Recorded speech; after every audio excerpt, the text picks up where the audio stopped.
Sveiki,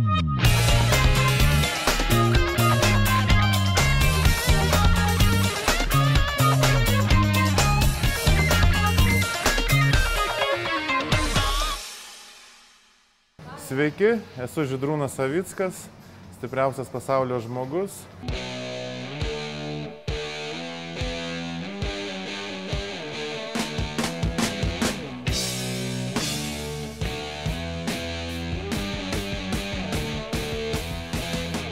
Šiandien mes susitinkam mano sporto klube SEB arenoje. Čia aš lankausi 6 kartus per savaitę, treniruojuosi, o laisvu laiku prižiūriu, kaip kiti treniruojasi.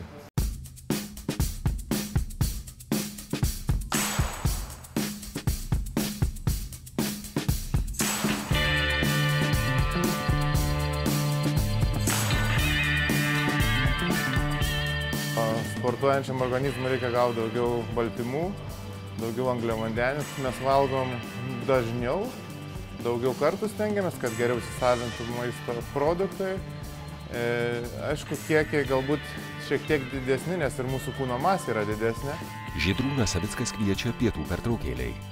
Galiūnas suvartoja kur kas daugiau maisto ir skysčių nei užtektų nesportuojančiam žmogui. O šitai pasistiprinus ir išmetamų maisto pakuočių kur kas daugiau.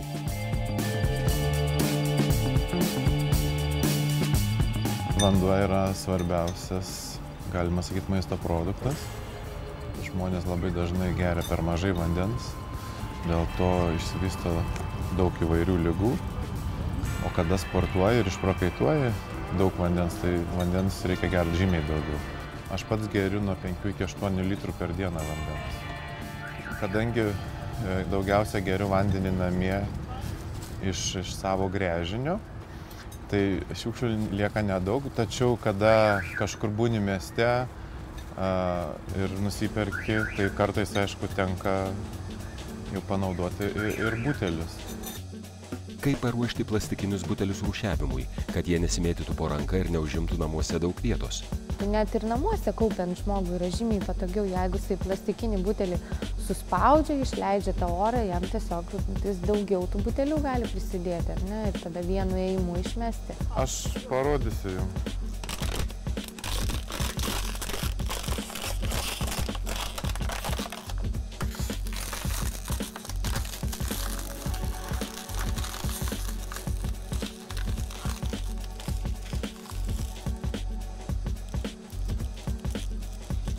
Aišku, galima ir jį sutrypti kojomis, bet galima ir suvynioti.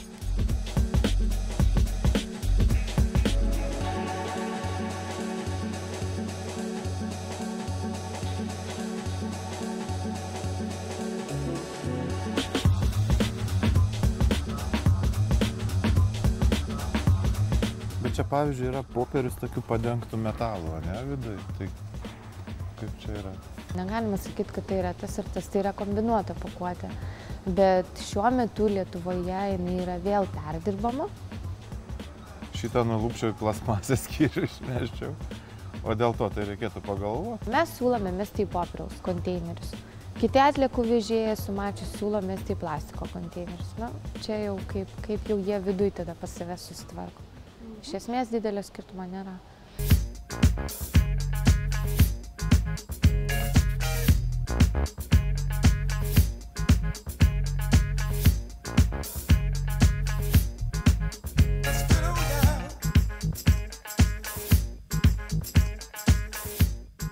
Tačiau vien skysčiai sporto salėje gyvas nebūsi.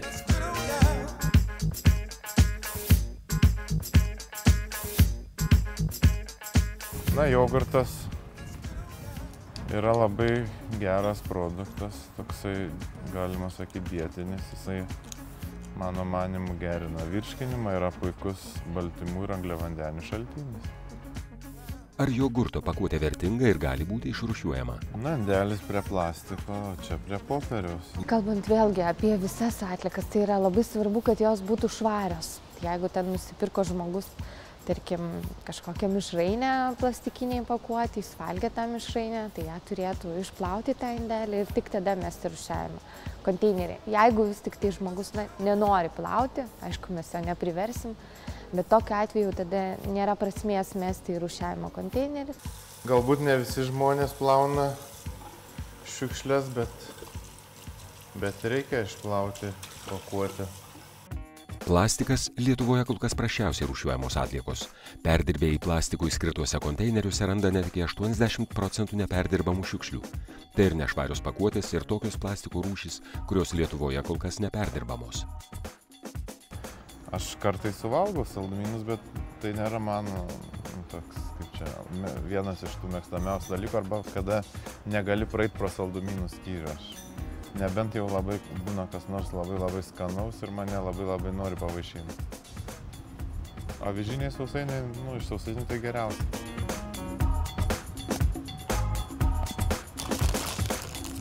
Prie plastiko dėčiau čia. Tai jeigu ta plėvelė jinai tempiasi, tai tarkim įvairiausi maišeliai prekybos centruose, ar ne, ar įvairios kažkokios kitokie ten, celofanai, taip vadinami, ne, tai jie tempiasi, viskas tvarkoja, vadinasi, jie yra perdirbami. Jeigu jie plyšta ir čeža, tai greičiausiai tai ir yra ta rūšis, kurios perdirbti neįmanoma.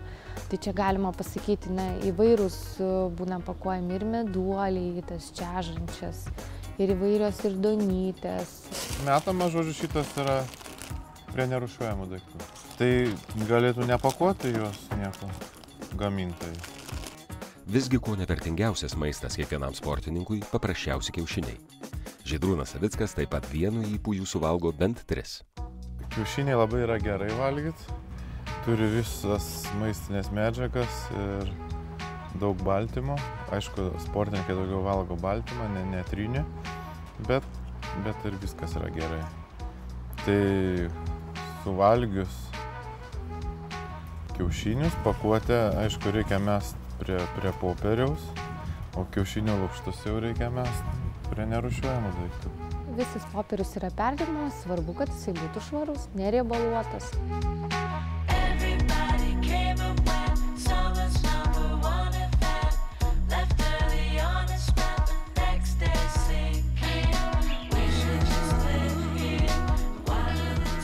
Kieta jinai, bet aš pavaizduosiu, kad labai stiprus.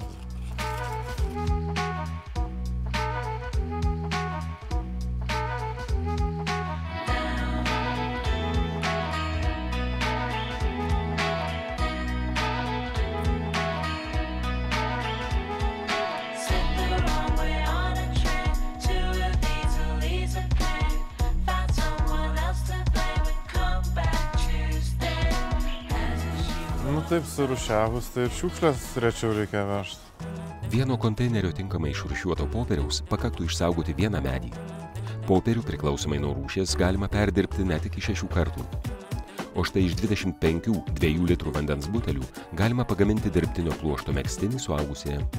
Tiesa, į plastiko konteinerį patekęs lašas aliejaus ar kitokių riebalų gali sugadinti 100 kg antrinių žaliavų. Kiek šiandien susidūriau, tai reikia žinių turėt, kad nepagadint viso to rūšiavimo proceso. Po save namuose pritaikęs šiukšliadėžę rūšiavimui, bet mano rajone nėra šitų 3 stebuklingų konteinerių, bet reikės išrūšiuoti ir atvežti va čia. Manau, kad kasdien kiekvienam žmogui jas turi rūpėti vis labiau, nes vis labiau mes užteršiam žemę, kurioje gyvenam ir žemė mums to nekleis, reikia susirūpinti visiems.